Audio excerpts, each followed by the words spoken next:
10 wrestlers that WWE need to book better.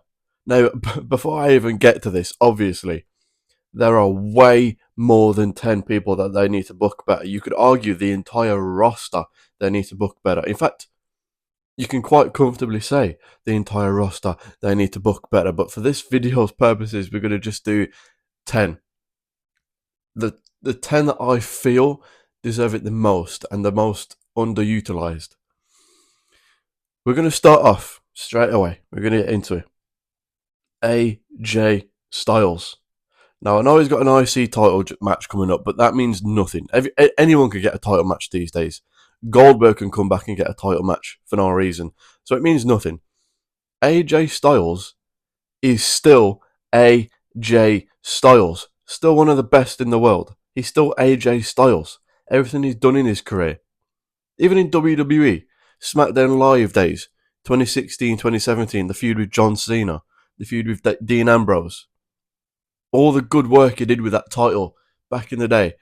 Now, he just feels like mid-card, meh, just part of the roster, which should not be the case at all. It's AJ Styles. You have AJ Styles on your roster. Any company in the world would die to have someone like AJ Styles in their company. Firstly, for how good they are. Secondly, because of how experienced he is and how, all the knowledge he has of working in all these different countries, all these different companies, the knowledge that he can provide for you and your other wrestlers. AJ Styles is so good at what he does, and they're treated. It's like this company, once you get to a certain age, they want nothing to do with you unless your name is Goldberg. They want nothing to do with you. They just see you as old, past it. We can't do anything with them. Ask our truth. AJ Styles is one of those people where it feels like they get to a certain age and WWE just looks at them like, we can't do anything with you. You're on the way out anyway. Well, how about you use that? He's on the way out, put that into a storyline, propel him to one last huge run. He's AJ Styles. Give him that respect of one last huge run for him. Number 2, Chad Gable. Now, I don't care if he puts a mask on. I don't care if he's now named a coffee drink that you order from Starbucks. Doesn't matter. He's still Chad Gable. He should be being booked as one of the top guys as well. He ticks every single box. There are very few people, not just in this company, in the world of professional wrestling, that tick every single box that you would require of someone to be a top wrestler, a top superstar, a top star. He ticks every box. Incredible in the ring. That's the most obvious one. Incredible on the microphone. He can carry a storyline. What he did with Otis, which they went nowhere with. He can put a storyline on his back. He can play a face or a heel. He does everything. He can do the comedy. He can play serious. He can do anything you ask of him. He can have a good match with anyone. He can carry a match. He can carry a storyline. He can do everything you ask of him. He ticks every box. There isn't a box that Chad Gable does not tick. And you've got him going out there with a mask on, calling himself a Starbucks order. It's a joke. Just because he can do the comedy and he can play something off well, doesn't mean you should. He ticks every single box. Money in the Bank weekend. He does that at Worlds Collide. Right, puts in all that work for you. And then Money in the Bank the same day. Doesn't go light at all. Still goes all out. Both matches goes all out. And then Monday Night Raw 2 days later, you have him lose. He loses. What a way to reward him and repay him and thank him for putting his body on the line twice in 2 days. No, twice in 1 day, sorry. Twice in 1 day. And then you ask him to do it again Monday, and you have him lose. He's still Chad Gable. He's one of the best in the world, but you wouldn't think it because they book him as lower mid-card. They book him worse than AJ Styles. Again, I don't care that he puts a mask on. I don't care. That's just weird. It's strange. If you want to do that character with someone, fine, go ahead. Don't do it with Chad Gable though. Chad Gable should be booked as a serious top guy in this company because he ticks every box for you and he does everything that you ask of him over and over again. Number 3, Finn Balor. Same for AJ Styles. It's the same for Finn Balor, where it's still Finn. It's still him. He's still got all this experience. He's still super talented. Still one of the best in the world at what he does. Still got been to all these countries and all these companies in his career. Still has all this experience and knowledge to offer to you. Still has all this talent still to offer to you. And you do nothing with him. I don't know the exact stat, but he's got one singles win in, it might be a year or close to a year. Don't know exactly, but I know for sure one singles win in 2025. Finn Balor. Think about that. Finn Balor has one singles win. And you've got him just doing backstage segments, like what you do with Karrion Kross, Shinsuke Nakamura. It's a joke. It's still Finn. He can still have a good match with anyone. He still has the demon character that you haven't tapped into in ages. The demon character is a bona fide main event, larger than life character. But they haven't tapped into it for how long? Not for whatever reason. Whether Finn doesn't want to do it or the company doesn't want to do it. Finn Balor can provide you so much, and you book him as just, you put him into a match and it's just like, who do we have take the pin here? Oh, Finn. He's that type of guy where you put him into a fatal 4-way or triple threat and you think, okay, who do we have take the pin here? Obviously Finn. He's become that type of character to them, that type of wrestler to them, the one that just takes the pin. And he carries that name still means something, so that if you beat Finn Balor, then it's still, you know what I mean, it means something. You've beat Finn, which says something. He carries this name value, and he's still a big star, even after all the booking that you've given him. Again, someone that should be maybe not top star, but he should be in and around the scene. He should be in the kind of the category that AJ Styles should be in. But maybe you're not in the Roman Reigns, Cody Rhodes category, but you could easily be in the Seth Rollins category. But they're not. Very odd, very odd. Number 4, Gunther. Now, I don't care that he has a title.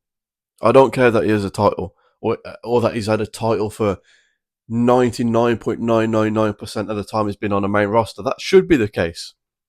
That should be the case.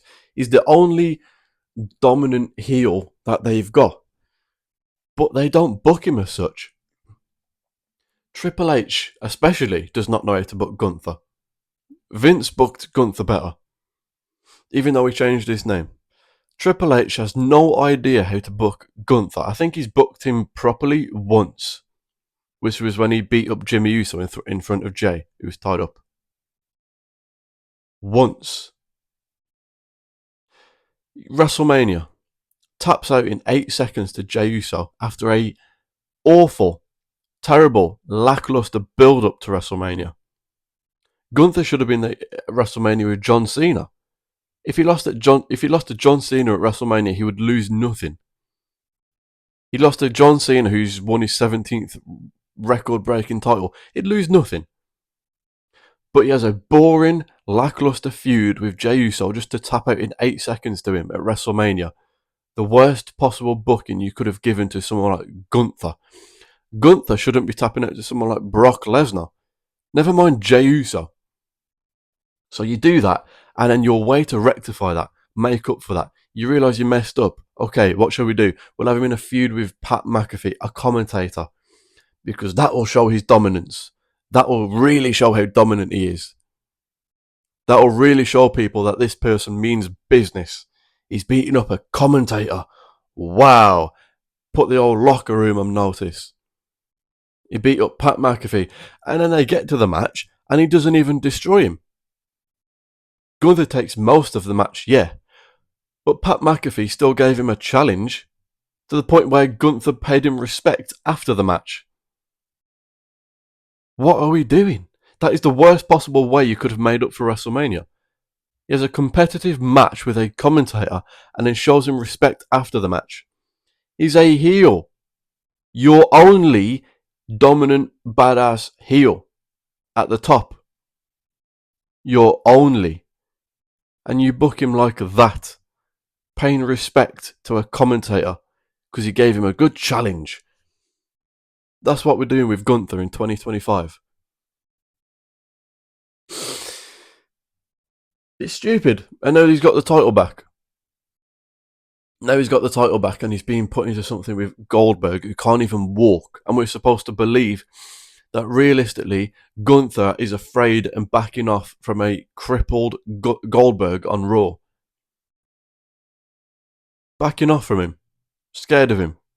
Intimidated by a limping Goldberg. He looks stupid.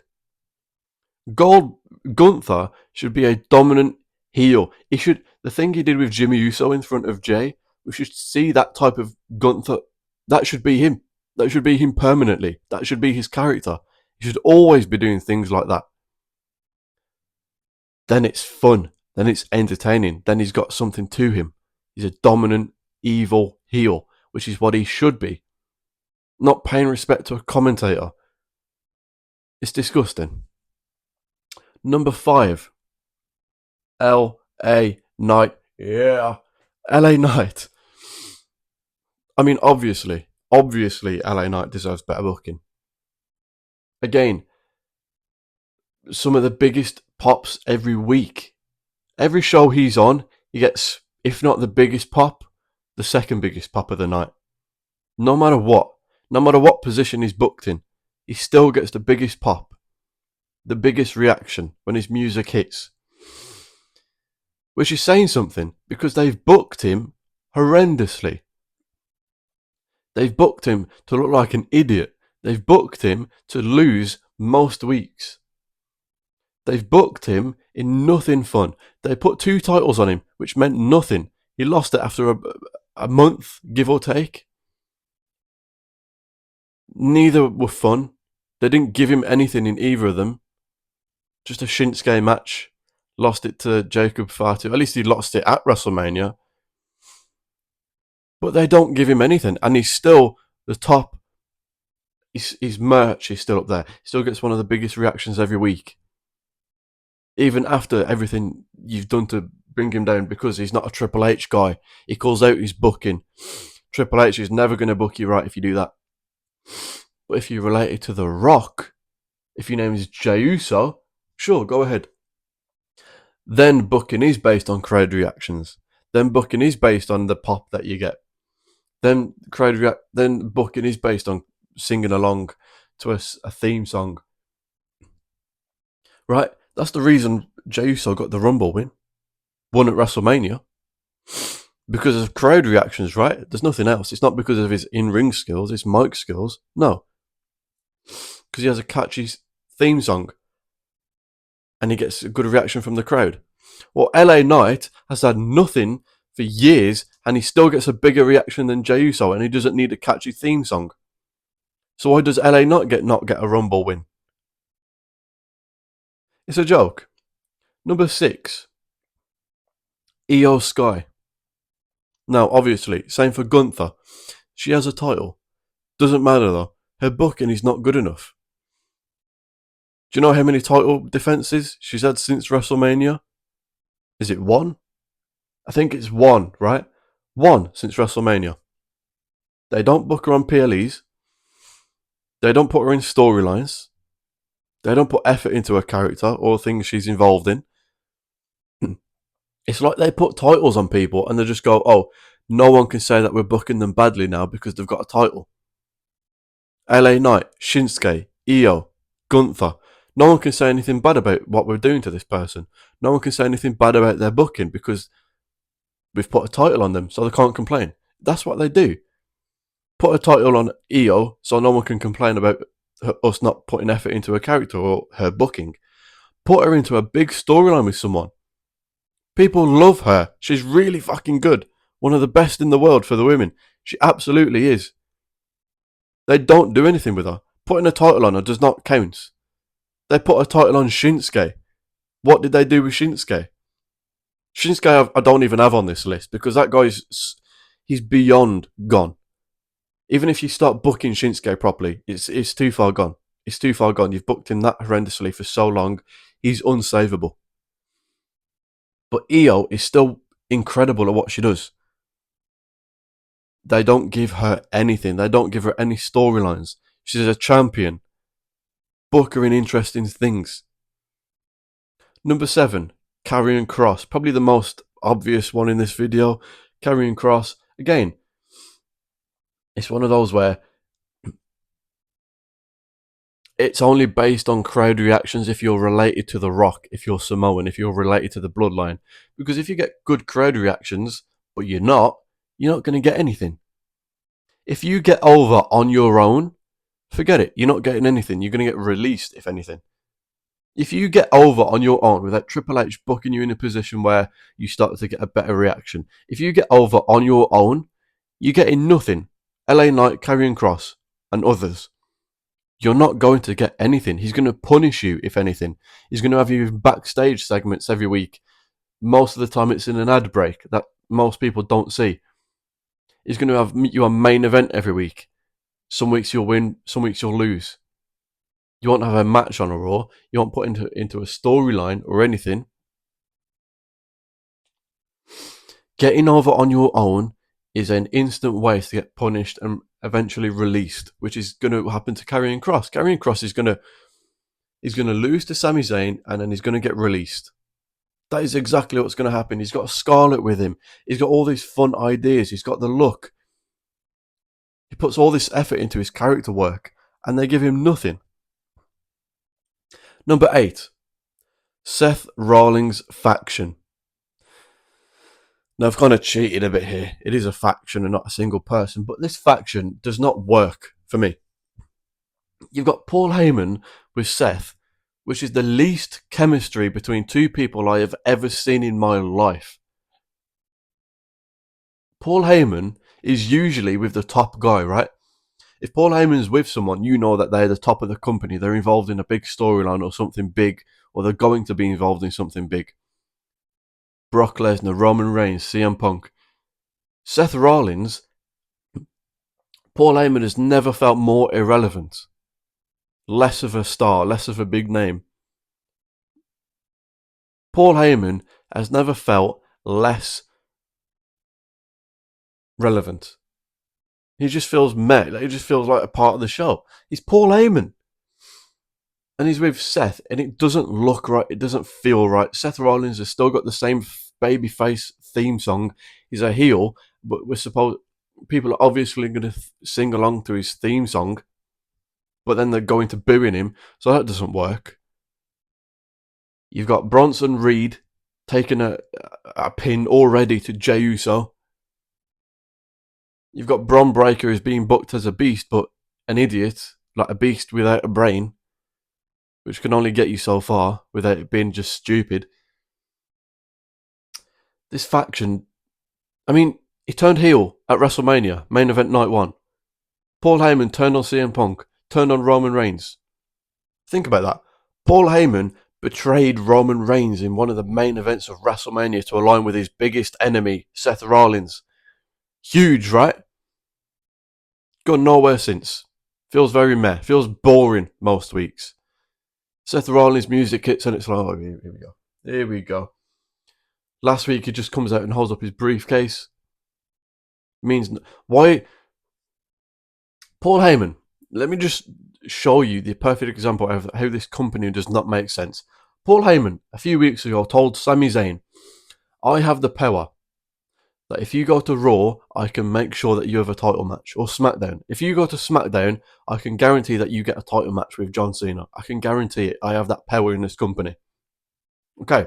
So Paul Heyman is telling you right there, he has that power in the company to get someone a title match. So why can't he get Seth Rollins a title match? If you can tell Sami Zayn he has the power to get him a title match against John Cena, why does he not have the power to get Seth Rollins a title match against Jey Uso or Gunther? Doesn't make sense. He has to get a briefcase to earn a match. But Paul Heyman said he's got the power to get someone a title match. So how does that make sense? This faction it doesn't even have a name. It just doesn't feel special. Number 9, Carmelo Hayes. Another one. Similar to Shinsuke, where it's getting to the point where it might be too far gone. Like, this guy's booking isn't even bad, it's just sad. Like, you can't even get angry at it because they've never even given him the spotlight for you to complain about something, because it just feels so irrelevant on that roster. It feels like he's just nothing. It feels like they put him with The Miz. Okay.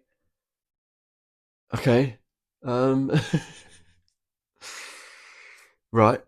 And then he just loses every week. He wins Andre the Giant Battle Royal for no reason. Doesn't go anywhere.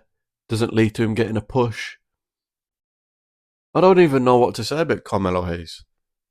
I'm trying to think about things he's been involved in that should have been booked better. But he's been involved in nothing. So it's not even like I can go, oh, this should have been better, that should have been better, this should have been done right. He's never been in anything to even say that. Carmelo Hayes. Number 10. Charlotte Flair. No, I know. Charlotte Flair, every time you see on your TV, you want her off the screen. I agree. This isn't a one where she deserves better, she deserves title, no, not for this one. This is one where she's still Charlotte Flair. She's still really good. She's still there's a star in there. Somewhere there's a star in there. She's still Ric Flair's daughter. She's still talented. But her booking for years and years and years and years has been all over the place. She's a face one week, then she's a heel the next. Sometimes she switches mid promo. She'll start as a face, crowd will be booing her, then she'll switch to a heel. She'll come back out as a face the following week. It doesn't work.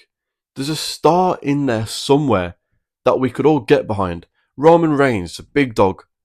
Roman. We all knew there was a star in there potentially, but they were just booking him weirdly as a face, trying to force him down our neck. Charlotte Flair. There's a star in there somewhere if you book her correctly. Obviously, some honourable mentions. Sami Zayn. Stop with the kind of teacher role. Oh, the moral high ground character is boring. So boring. The most boring character on the entire roster. R-Truth. Biggest talking point in the entire business for a week or two.